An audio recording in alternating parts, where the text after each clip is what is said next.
अस्सलाम वालेकुम दोस्तों, मैं मोहम्मद आसिफ आरवाई के पोल्ट्री फार्मिंग की जानिब से आपसे मुखातिब हूँ। उम्मीद करता हूँ आप सब खैरियत से होंगे। दुआओं में मैं भी याद रखा करें आप भाइयों की दुआओं के तलबगार। आज की वीडियो है जो उन फार्मर हजरात के लिए है जो डे 1 का चूज़ा डालकर अपना काम का स्टार्ट करना चाहते हैं और डे 5 के अंदर अंदर है जो वो ऐसी गलतियाँ कर जाते हैं जिनसे वो सारी फार्मिंग है जो तबाह कर बैठते हैं और अपना माल डिस्टर्ब कर लेते हैं। वो कौन सी वजह है जिसमें वो गलती करते हैं, जानबूझ के भी गलती कर जाते हैं, उनको मालूम भी होता है, लेकिन इस पर छोटी छोटी बातों को नज़रअंदाज कर जाते हैं और बड़ी गलती कर जाते हैं और उनको बहुत ही ज़्यादा खमियाजा भुगतना पड़ता है। पूरा माल सारा सीज़न इस डिस्टर्ब रहता है।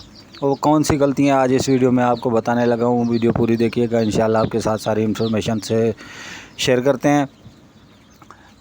पहले आपने कभी वीडियो देखी होगी या मेरी या किसी और की फार्मर हजरात है जो कहते हैं कि 24 घंटे है जो चूज़े को सिर्फ निकलने के बाद पानी ही देना चाहिए, 24 घंटे सादा पानी, और उसके बाद है जो जाके फीड डालनी चाहिए। बिल्कुल दुरुस्त कहते हैं, मैं भी यही कहता हूँ, मेरा भी तजर्बा यही है।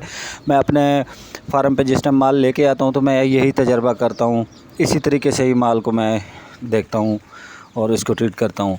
लेकिन उससे पहले जो सबसे मेन गलती है, अगर आपको माल की पहचान नहीं है कि आपका माल कितने डे का है, दिन का है। अगर आपको कोई भाई बोल दे कि भाई ये अभी निकला है, तो आपको इतनी सलाहियत होनी चाहिए कि देख लें कि ये माल अभी का है या होल्ड किया हुआ है। क्योंकि हैचरी वाले हजरात हैं जो 3-3 दिन तक भी माल को होल्ड करके रखते हैं, ना उनको पानी देते हैं ना उनको फीड देते हैं, क्योंकि उनके पास जगह बराबर नहीं होती है उसको इतने माल को कहाँ पे वो स्टे कराएं और कहाँ पे उसको फीड वगैरह पानी वगैरह दें। तो जैसे ही उसको कोई कस्टमर मिलता है, चाहे मैं मिल गया चाहे आप मिल गए, तो उन्होंने माल उठा के आपको सेल कर दिया और आपने वही ट्रीटमेंट देनी है जो कि आपको बताई गई है कि 24 घंटे के बाद पानी देना है। तो पहले ही माल 48 घंटे होल्ड है और आपने 24 घंटे और उसको भूखा रखा, तो चूज़ा आपका उसी टाइम में डिस्टर्ब होना शुरू हो जाता है और आपको पूरा सीज़न स्ट्रेस में चूज़ा नज़र आएगा। कभी कौन सा मसाला, कभी कौन सा मसला, क्योंकि ये है जो ये टाइम चूज़े की बुनियाद का टाइम है। आपने बुनियाद अगर इसकी अच्छी ना बांधी तो फिर चूज़ा आपका सारा फ्लाग डिस्टर्ब ही रहेगा। पूरा सीज़न आप भी डिस्टर्ब रहोगे और चूज़ा भी डिस्टर्ब रहेगा। और फ्लैशिंग करते वक्त ये देख लिया करें कि आपका चूज़ा है जो इतना उसमें ताकत है, स्ट्रॉन्ग है इतना चूज़ा कि वो फ्लैशिंग के बाद है जो अपने आप को संभाल सकता है।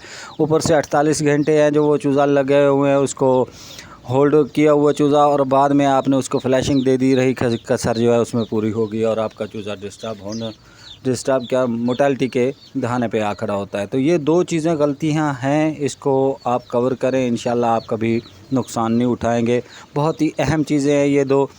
पहला यही चूज़े का आपको जो बताया है कि होल्ड ना हो, दूसरा ये फ्लैशिंग का, और तीसरा है टेम्परेचर आपने अगर मेंटेन ना रखा तो आपकी सारी मेहनत है जो रायगा है। कोशिश करें कि आपका टेम्परेचर है जो मेंटेन रहना चाहिए 33 डिग्री सेंटीग्रेड से 35 डिग्री सेंटीग्रेड 4 से 5 दिन तक लाजमी है। अगर किसी दोस्त को किसी किस्म का कोई मशवरा चाहिए तो हमारे नंबर पर रब्ता कर सकता है। 24 घंटे हमारा नंबर ऑन है, किसी वक्त भी हमसे रब्ता करें, इंशाल्लाह आपको मुफीद मशवरे देंगे। अगर किसी को चूज़ा चाहिए तो वो भी मिल जाएगा। जिन दोस्तों को चूज़ा लेना हो वो भी हमसे रब्ता कर सकते हैं।